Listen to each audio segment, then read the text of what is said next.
నమస్కారం. SBI apprentice 2026 recruitment guide విశ్లేషణకు స్వాగతం.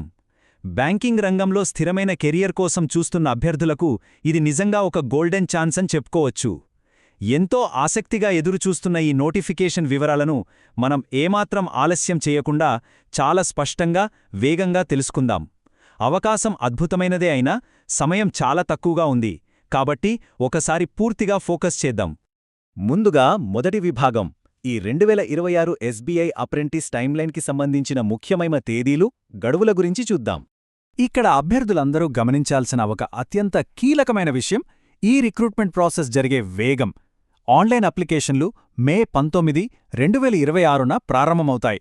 అటు మొదలవగానే ఇటు కళ్ళు మూసి తెరిచేలోగా, అంటే జూన్ 8, 2026 కల్లా గడువు ముగిసిపోతుంది.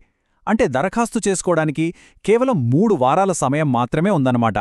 అదలా పూర్తవ్వగానే వెంటనే జూలై 2026లో ఆన్లైన్ పరీక్షను కూడా నిర్వహించే అవకాశాలు కనిపిస్తున్నాయి. సో సమయమేమాత్రం వృధా చేయడానికి లేదు. సరే, ఇప్పుడు రెండో విభాగానికి వెళ్దాం.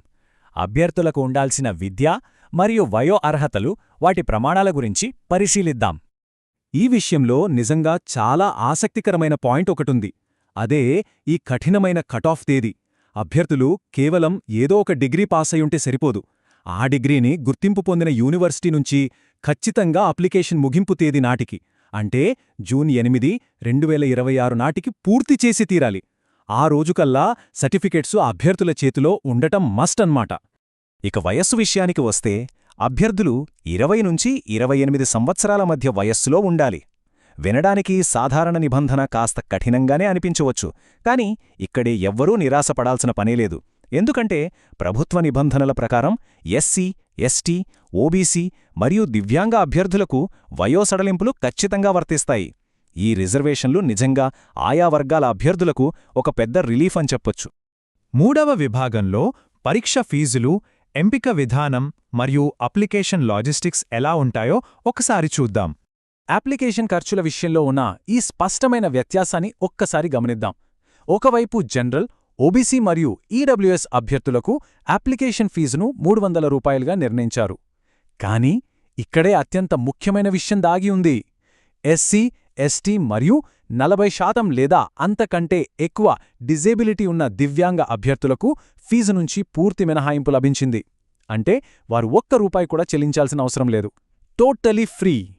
మరి ఎంపిక విధానం ఎలా ఉంటుందో చూస్తే, ముందుగా అభ్యర్థులు కంప్యూటర్ బేస్డ్ ఆన్లైన్ రాత పరీక్ష, అదేనండి సీబీటీ రాయవలసి ఉంటుంది. అయితే మనకు అందిన మూల సమాచారంలో చివరగా ఒక ఆసక్తికరమైన పదం కట్టయిపోయి కనిపిస్తోంది. అదే స్థానీ.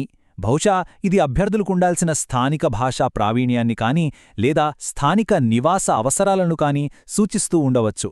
ఆ అసంపూర్ణగా ఉన్న పదం వెనుక ఉన్న అసలు రహస్యమేంటన్నది త్వరలోనే తెలుసుకోవాలి. ఈ మొత్తం విశ్లేషణను ముగించే ముందు ఒకసారి లోతుగా ఆలోచించాల్సిన ప్రశ్న ఒకటి మన ముందుంది. జూలై 2026లో జరగబోయే ఈ ఆన్లైన్ పరీక్ష అప్పుడే ముంచుకొస్తోంది. దానికి తోడు ఆ అసంపూర్తిగా ఉన్న స్థానిక అర్హతల సవాలు కూడా ఎలాగూ ఉండనే ఉంది.